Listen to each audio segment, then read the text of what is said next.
الحمد للہ وکفا وسلام علی عبادہ الذین اصطفى اما بعد اعوذ باللہ من الشیطان الرجیم بسم اللہ الرحمن الرحیم السلام علیکم ورحمۃ اللہ وبرکاتہ۔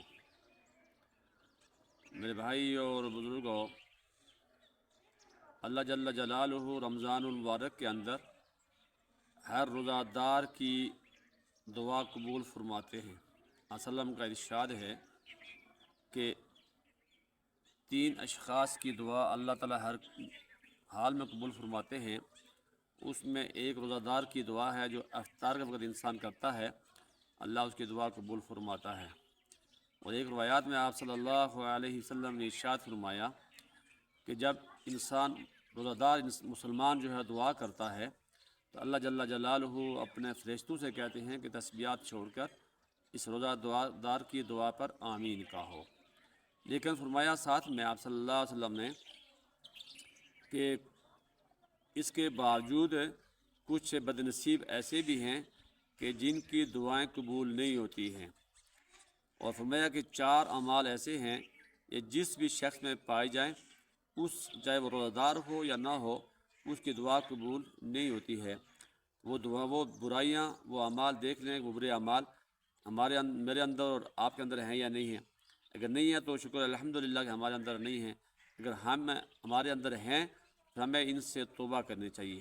تو میں آج پہلی چیز، جو مسلمان روزہ دار شراب کا عادی ہو اس کی دعا قبول نہیں ہوتی ہے۔ جو شراب پینے کا مستقل عادی ہو تو وہ اس کی دعا قبول نہیں ہوتی ہے، تو وہ اپنی اس عادت سے اجتناب کرے، اس عادت کو ترک کرے، توبہ استغفار کرے۔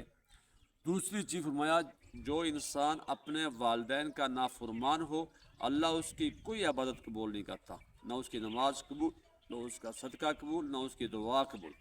اس لیے کہ اللہ کے رسول صلی اللہ علیہ وسلم نے فرمایا کہ والدین کی رضا کے ساتھ مشروط ہے اللہ کی رضا۔ والدین راضی ہوں گے تو اللہ راضی ہوگا، اگر والدین راضی نہیں ہوں گے تو اللہ بھی راضی نہیں ہوگا۔ والد کو جنت کا دروازہ کہا گیا، ماں کے قدموں کے نیچے جنت بتائی گئی۔ اور آپ صلی اللہ علیہ وسلم کی ایک حدیث ہے کہ جب میں معراج پر گیا، جب مجھے جنت کی سیر کروائی گئی تو میں نے وہاں پر ایک تلاوت کی آواز سنی، تو میں نے جبریل امین سے پوچھا، جبریل یہ کون ہے؟ جبریل امین نے ارشاد فرمایا کہ یا رسول اللہ، یہ آپ کا ایک امتی ہے حارثہ بن نعمان، یہ مدینے کے اندر تلاوت کرتا ہے اور پورے جنت کے اندر اس کی تلاوت کی آواز گونجتی ہے۔ تو میں جبریل، اس کے اندر کون سی خوبی ہے، کون سی خاصیت ہے؟ تو میں یا رسول اللہ، یہ اپنی ماں کی خدمت کرتا ہے۔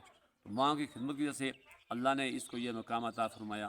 تو اپنے والدین کی خدمت کرنا، کسی کے والدین ناراض ہوں تو وہ آج توبہ کرے، استغفار کرے اور والدین کی خدمت کرنا شروع کرے، بسر دیگر اللہ اس کی دعا قبول نہیں کرے گا جب تک والدین راضی نہیں ہوئے۔ اور تیسری چیز، دل میں بغض رکھنا، کینہ رکھنا، جو آج ہمارے اندر، ہمارے ہر دوسرے آدمی کے اندر یہ برائی موجود ہے، ہم دوسرے انسانوں کے بارے میں بغض رکھتے ہیں، حسد رکھتے ہیں۔ تو اپنے دل کو صاف کریں، یہ بھی بہت اعلیٰ و عرفہ کام ہے۔ آپ صلی اللہ علیہ وسلم نے فرمایا کہ ایک صحابی کے بارے میں، جو ابھی آئے گا تو یہ جنتی ہے، جو آج ابھی گیٹ سے اندر آئے گا یہ جنتی ہے۔ تو ایک صحابی 3 دن مسلسل اس طرح آتے رہے، تو ایک صحابی کو بڑا اس پر تجسس ہوا کہ یہ کرتا کیا ہے۔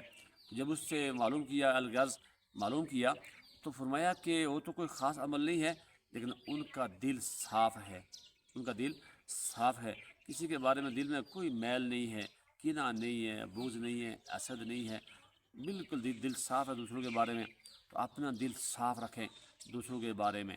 اور چوتھی چیز جو ہے، اپنے رشتہ داروں سے لڑنے والا، قطع رحمی کرنے والا، قطع رحمی کرنا بھی بہت بڑا گناہ ہے، اللہ قطع رحمی کرنے والوں کی دعا قبول نہیں کرتا۔ تو وہ فرمایا، جو انسان چاہتا ہے کہ اس کی عمر میں اضافہ ہو، اس کی رزق میں اضافہ ہو، وہ صلہ رحمی کرے، وہ صلہ رحمی کرے۔ تو صلہ رحمی کرنے کا حکم دیا گیا، قطع رحمی کی ممانت کی گئی ہے۔ جو آدمی قطع رحمی کرتا ہے، روزے کی حالت میں ہو یا بغیر روزے کی حالت میں ہو، اللہ اس کی دعا کو قبول نہیں کرتا۔ یہ 4 برائیاں ہیں، شراب کا عادی، والدین کا نافرمان، دل میں کینہ رکھنے والا اور رشتہ داروں سے لڑنے والا کی طرح بھی کرنے والا، چاروں برائیاں اگر ہمارے اندر موجود ہیں تو ہم توبہ استغفار کریں، استغفر اللہ ربی من کل ذنب۔ اگر نہیں ہے شکر الحمدللہ، اللہ تعالیٰ مجھے بھی عمل کرنے کی توفیق عطا فرمائے اور سننے والوں کو بھی عمل کرنے کی توفیق عطا فرمائے۔ وآخر دعوانا ان الحمدللہ رب العالمین۔